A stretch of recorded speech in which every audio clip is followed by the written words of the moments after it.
Hi, my name is Meredith Wilshire, and I will be performing an original poem entitled The Glass Ceiling.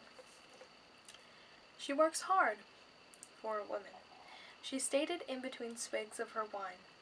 All I can say is, she works hard for a woman.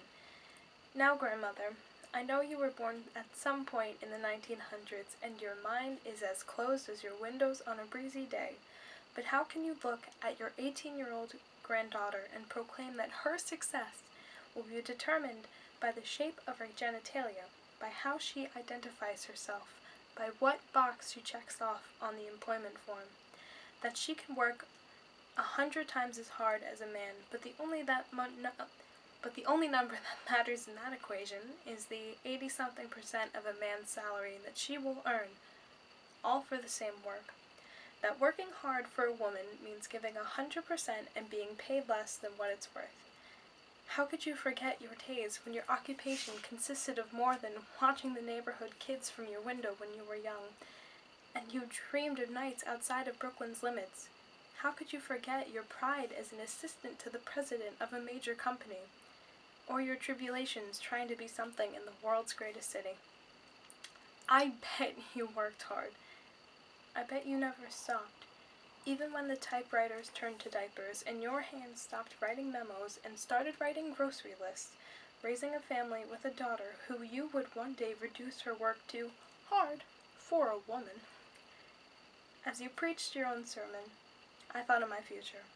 I fantasized about a world where the sentence would stop at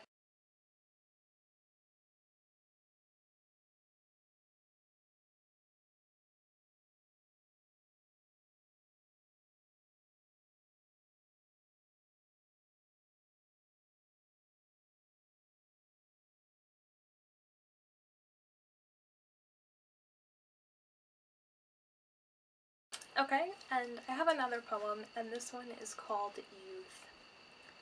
It was either our childhood we were burning, or the wooden planes we sent into the air. There was no middle ground, because those were the days where there was no moderation. The glass was too full or too empty, and we would never know it until it spilled onto our laps, and drenched our smiles with the tears of disappointing our father. Our innocence dripping and collecting into a puddle on the floor, when we collected the sun in a glass jar, and opened it on a rainy day underneath the thunderstruck blankets. The smiles were sold with ice cream, melting as the sun advanced in the sky, pushing towards the corners, when the dark was enough of a fear, and where the edges never needed monsters until they were at our doors. We hid behind trees and wide smiles. We hid in the pockets of the solar system, believing only the light of the sun could find us. We fought without reason, and we cried without cuts or bruises, and we fell asleep as an act of defiance. We wished and hoped for the time to pass, for the days to grow longer like the hairs that swept the grass when we swung upside down. We dreamt we would grow up, and when we closed our eyes, we always did. We prayed for this day to come, and now that it's here, we wonder where the time went.